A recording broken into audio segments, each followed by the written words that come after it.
Mesdames, bonsoir, monsieur, bonsoir et bienvenue au journal télévisé bilingue sur Spectrum Television au sommet de cette édition du 21 octobre 2022. Pénurie du gaz domestique au Cameroun, le mal résolu progressivement après l'annonce de l'arrivée d'un navire contenant 4000 tonnes de gaz par la société camerounaise de dépôt pétrolier hier 21 octobre 2022. Certains habitants de la ville de Douala sont encore à la recherche du précieux butane ce jour. Toutes les marques ne sont pas encore disponibles. La patience leur est recommandée par les gestionnaires de stations-service et de dépôts de distribution. Et puis santé, pathologie du cerveau, les récentes connaissances, stratégies de diagnostic, du traitement et de prévention revues à Douala. C'est lors de la tenue du 3e congrès conjoint de l'Académie africaine de neurologie ouvert ce jour. Le point des avancées scientifiques sur les maladies du cerveau, c'est dans la suite de ce journal. Une fois de plus, bonsoir et bienvenue au journal télévisé bilingue que nous ouvrons en langue anglaise avec vous, Oni Ladonette. Bonsoir. Good evening to you, Ines Pangang, and good evening to every viewer of Spectrum Television. Thanks once more for taking this rendezvous. As announced in the headlines, in spite the announcement of huge quantities of gas available in supply spot, distribution is still not unanimous. A newsroom made this observation through our reporter Josephine Bindi after she visited some distribution points here in the economic capital of Cameroon, Douala.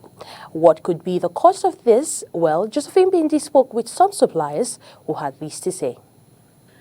The scarcity of cooking gas is still present in spite announcements of an impending supply of huge quantities. Some gas suppliers attempt an explanation to this. The ship anchored a day before yesterday, so supplies began today, but we still have huge shortage. Everything can't be done today. I was supplied Total. When I called them, they asked me to wait for Saturday or Monday, but it will be done progressively. Moving to several gas distribution points, the air is clear as some gas brands have been made available. Just Total and SCTM are available. Others think filling stations might be hiding bottles of gas for reasons best known to them. When you go to filling stations, they don't serve you. They tell you there's no gas. Meanwhile, there is. I went to Ola, but they hadn't. But I could see some gas available and asked why I was being refused from being served gas. And he said his boss has prohibited him from selling.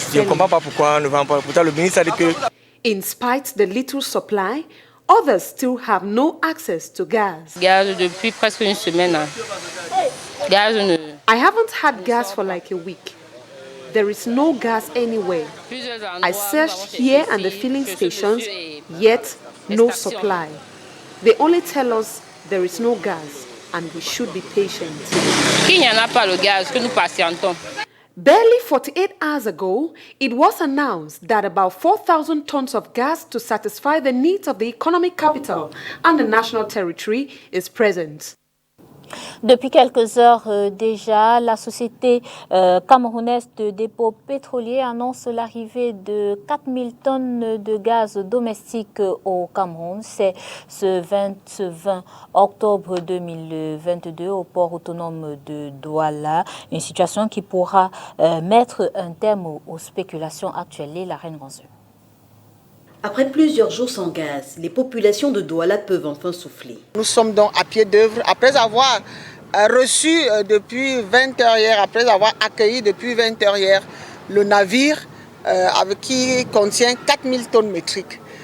C'est l'occasion également pour nous de remercier l'autorité portuaire, le directeur général du port qui a donné l'autorisation à titre très exceptionnel de faire remonter un navire hier.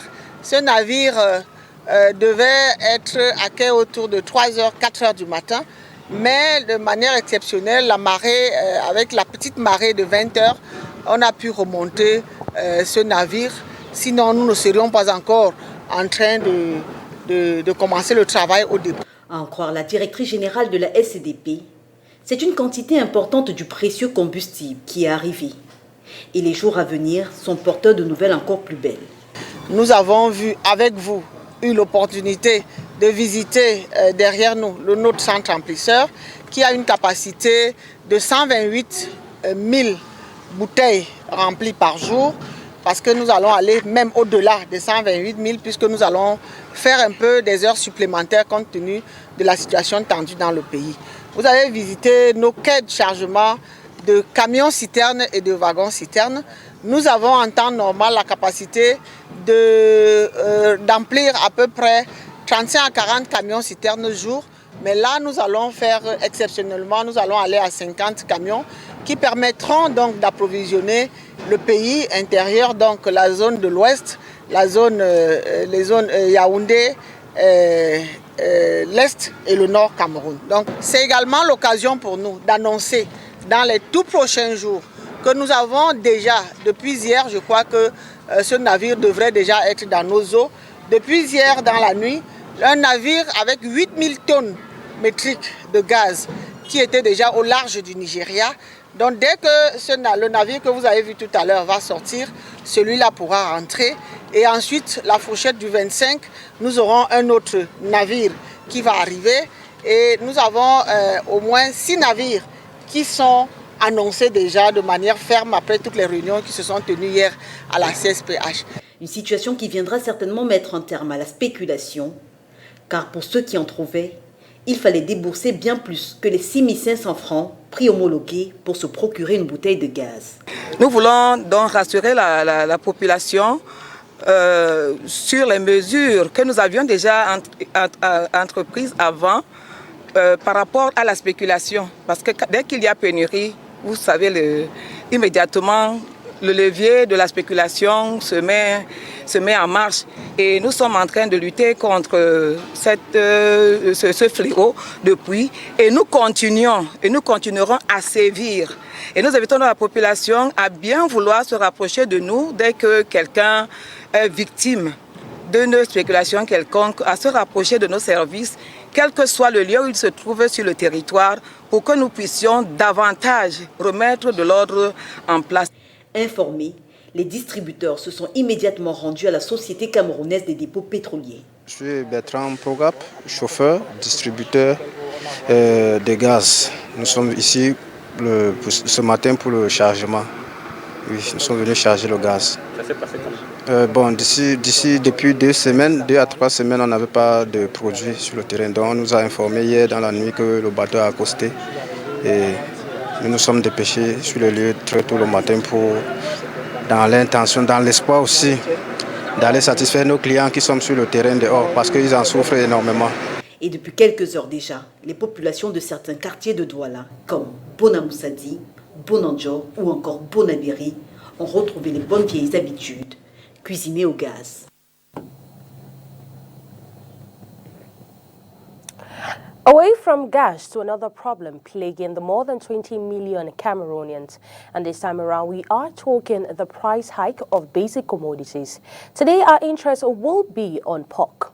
Well, a kilo that used to cost 2,500 francs some period back now costs 3,000 francs. Katran Kone went down to local markets here in the economic capital of Cameroon and made these observations. She files in this report. Despite its availability, the price of pork at the Ndokoti market has witnessed a sudden increase.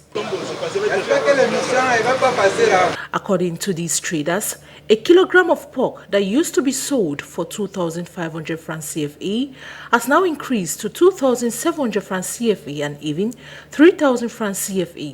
Ce qu'on vit actuellement, c'est vraiment très difficile et très déplorable parce que actuellement, the life we live now is difficult and deplorable. Everything is now expensive in the market. Just to get a kilogram of pork for 2,500 francs CFA, we go right up to PK21, Idea, Benopupa and other areas. Arriving at the market with the pork, before we sell to have a benefit, we include our transportation fee. And at the end, we sell a kilogram for 3,000 francs CFA. Everyone is crying. Business is not moving at all. Those who used to roast pork for business have all abandoned the business due to the price hike. Soit rotatif, il y a beaucoup de femmes qui ont abandonné tout le monde, que ce soit poulet, n'importe quoi que tu trouves sur le marché actuellement. Elle est énormément trop chère. They say the cost of transportation accounts for the price hike. Le prix, le transport, ça dépend de l'endroit là où tu trouves ton porc. The price and transportation of pork will depend on where we get it. For those who go to the West region, they weigh a live pig at 1,600 francs CFA before paying for its transportation. What does that mean? When the vendors go to different poultry, they agreed on the price. So I can say the price is not standard in the market. Le prix, ça dépend de chaque fermier. Parce que le prix n'est pas standard sur le marché. On the part of this vendor of grade pork, a piece of pork that used to be sold for 700 francs CFA is now sold at 800 francs CFA. Bon, comment en fait je suis braiseur de porc? En fait, je suis braiseur de porc. Je viens ici au marché de Coty, je paie la viande à 3 000 francs. I buy a kilogram of pork here at the Coty market for 3,000 francs CFA, and I sell a piece for 800 francs CFA. Before, we used to sell a piece of pork for 700 francs, but because things have become very expensive, a kilogram of pork is now sold at 3,000 francs CFA. So I do what I can to at least have a benefit from what I buy to sell. Reason why I sell for 800 francs CFA. Donc je veux, pour ma part, pour que je puisse gagner aussi et survivre au quotidien, il faudrait que je vende mon morceau de porc à 800 francs.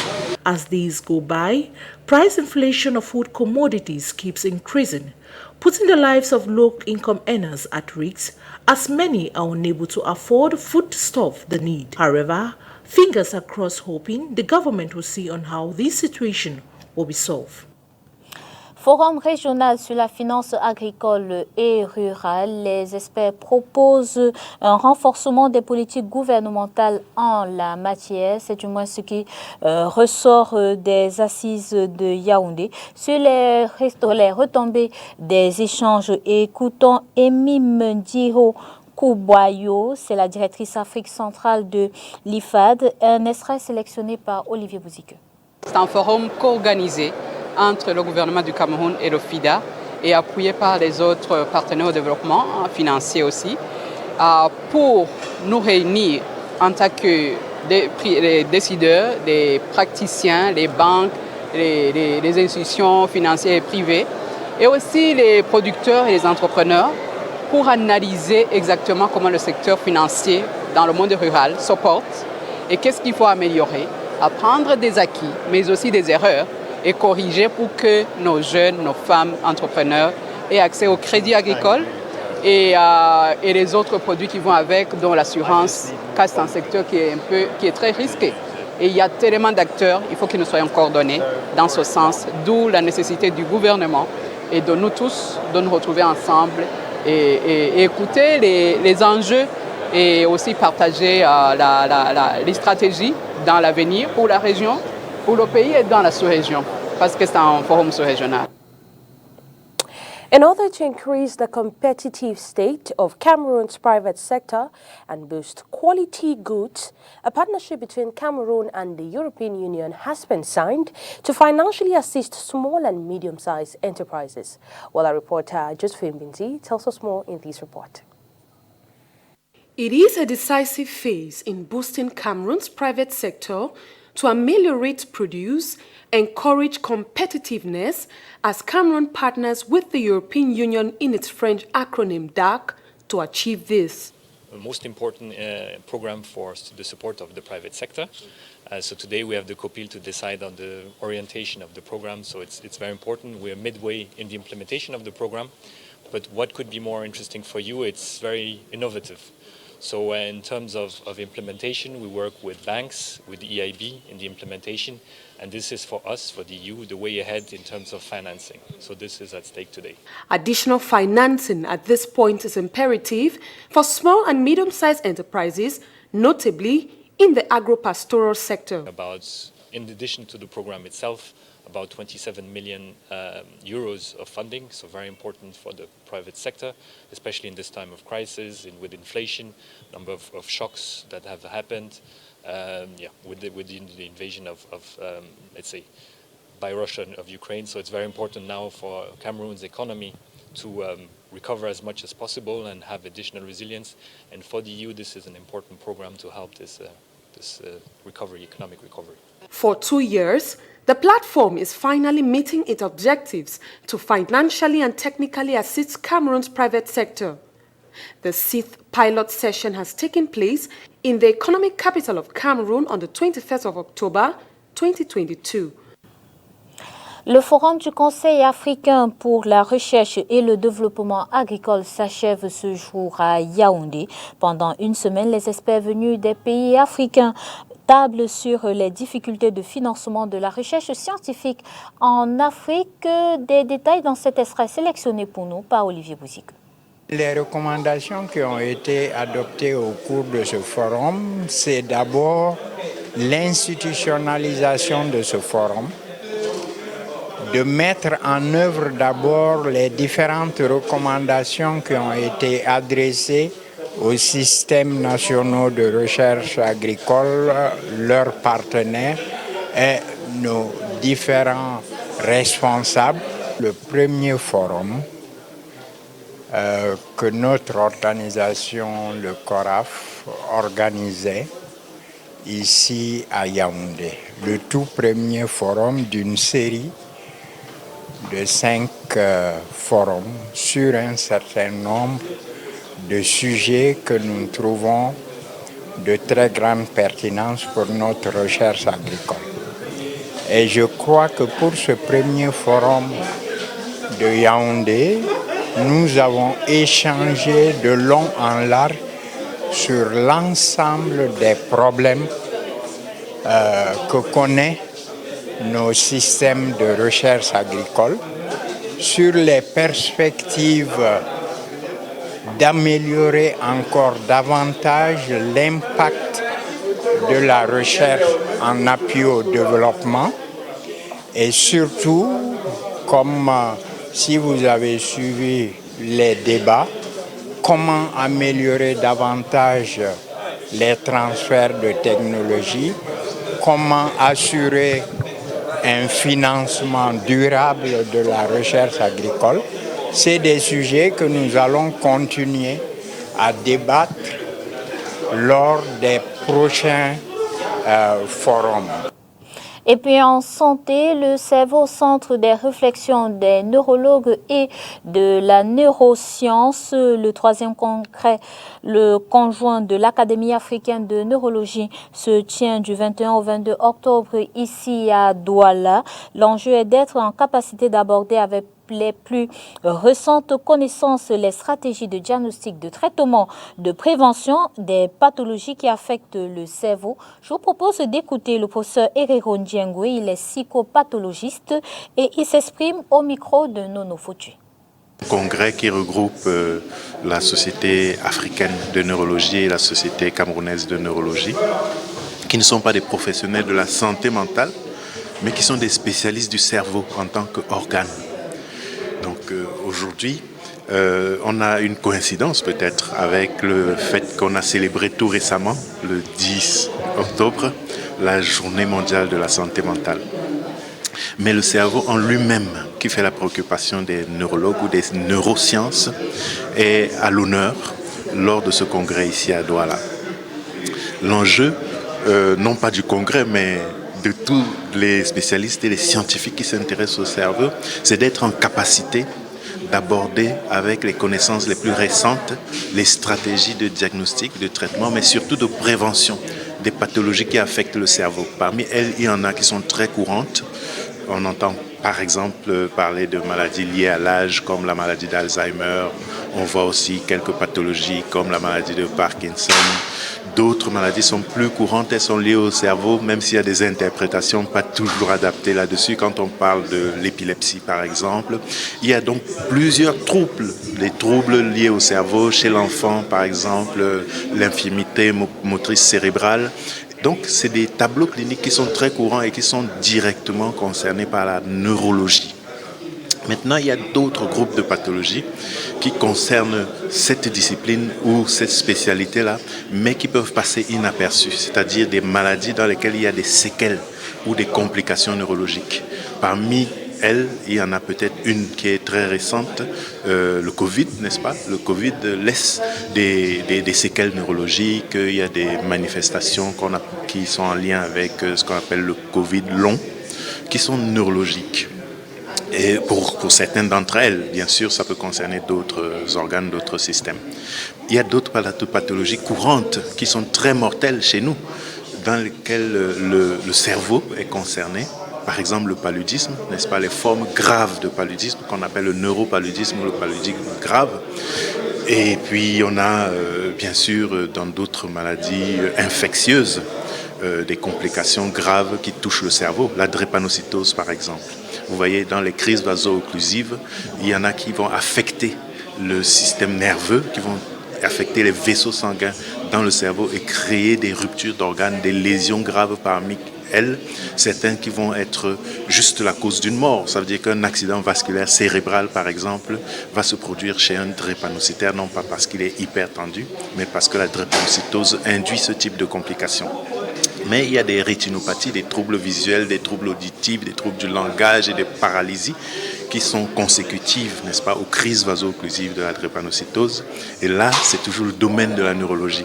Donc, c'est une approche transdisciplinaire ou interdisciplinaire qu'il faut encourager parce que la santé en général et la lutte contre les maladies suppose qu'il y ait cette vision interdisciplinaire qui va même inclure les aspects environnementaux.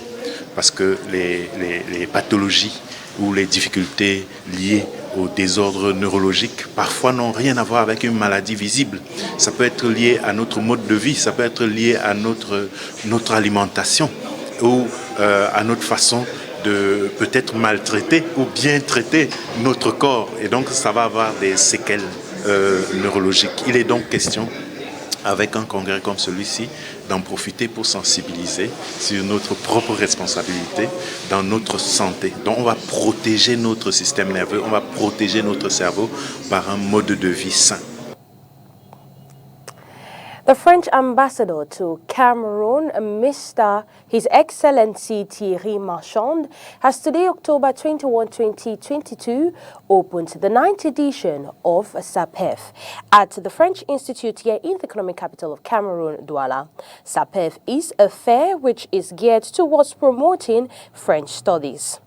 This was done under the theme University Partnerships between Cameroon and France, Teaching, Training and Research, State of Affairs and Future Perspectives.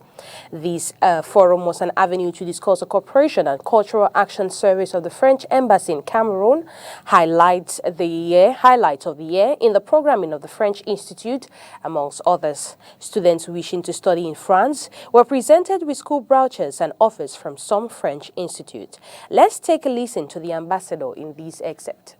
With the young population and the young students of Cameroon, in Yaoundé and also here in Douala. Today, I want to take time to discover this new landscape for me. So I need to move. I need to move everywhere in Cameroon. I need to discover these 11 universities. Yes. And to have some talks with the young students here. And maybe in 6 months we will answer the same question. And I will answer to you that I have a real idea of what is the main issues. À présent, le condensé de l'actualité africaine de ce 21 octobre 2022 avec nos confrères de la Voix de l'Amérique. Le nouvel homme fort du Burkina Faso, le capitaine Ibrahim Traoré, qui a pris le pouvoir lors d'un coup d'État le 30 septembre, a été investi vendredi président de transition par le Conseil constitutionnel. En Guinée, 3 civils ont été tués jeudi au cours de manifestations contre la junte au pouvoir, ont indiqué le collectif organisateur et le ministère de la Justice. Le procureur général de Conakry a requis des poursuites contre ceux qui ont appelé à manifester et a nommé expressément cette figure de l'opposition. Le Conseil de paix et de sécurité de l'Union africaine se réunit vendredi lors d'une réunion virtuelle pour la première fois depuis la reprise des combats fin août au Tigré, dans le nord de l'Éthiopie, pour être informé du processus de médiation mené par l'organisation panafricaine. Au Nigeria, 18 personnes, dont 2 policiers, ont été tuées dans des violences intercommunautaires entre éleveurs nomades et agriculteurs dans l'état de Benue, dans le centre du pays, ont indiqué jeudi des responsables. En sport football, les Lions indomptables connaissent déjà leur tenue de ville pour la Coupe du Monde Qatar 2022. Elles ont été présentées ce 20 octobre 2022 au cours d'une cérémonie dirigée par le président de la Fédération camerounaise de football, Samuel Eto'o-Fils. Compte rendu, Olivier Bouzigueux. Voici les tenues de ville des Lions indomptables au Mondial Qatar 2022. Des tuniques au design africain à manches longues greffées du logo de la fédération, une inspiration de El Dabo, le partenaire local choisi par la FECAFOOT pour valoriser les Lions indomptables à cette compétition, selon Samuel Eto'o-Fils. La fédération camerounaise a, dans ce projet, toujours pensé à faire avancer le Cameroun et les Camerounais. C'est dans cette vision que nous avons donné l'opportunité à un brave Camerounais d'habiller ce que nous avons pour nos footballeurs de plus précieux dans notre pays, les Lions indomptables. Peu connu du public, El Dabo est la toute première marque locale qui habillera l'équipe nationale en prélude à une Coupe du Monde. Même si le choix porté sur la marque suscite des controverses, vu que la procédure s'est faite sans appel d'offres, contre toute attente. Que s'est-il passé? Des merci à toutes ces personnes qui ont rendu ce moment possible. Je pense à Patrick Mboma, à Rigo Garçon, Raymond Kala, qui ont facilité ce partenariat. Des négociations tacites qui auraient donc abouti à ce partenariat, la marque dit avoir convaincu la FECAFOOT. C'est la tradition de l'effectif de cette passerelle dynamique qui introduit le style, la mode et la culture camerounaise parmi les indices identitaires de promotion et de la valorisation de l'image de la marque de notre équipe faillante de football et de notre cher pays sur l'échiquier international. Après les tenues de ville, les attentes sont désormais sur les maillots, aussi objet de controverse autour de l'équipe moitié officielle. Chacun de One All Sport et Coq Sportif prépare ses équipements à quelques semaines du mondial. Et c'est avec vous, Olivier Bouzigueux, que nous mettons un terme à cette édition d'Information Bilingue. Merci d'avoir été des nôtres. Bon week-end. Bon week-end, Onila Donette. Good. Well, a happy weekend to you, Ines Swangang, and a happy weekend to all viewers of Spectrum Television. Do have a wonderful night in the company of our programs.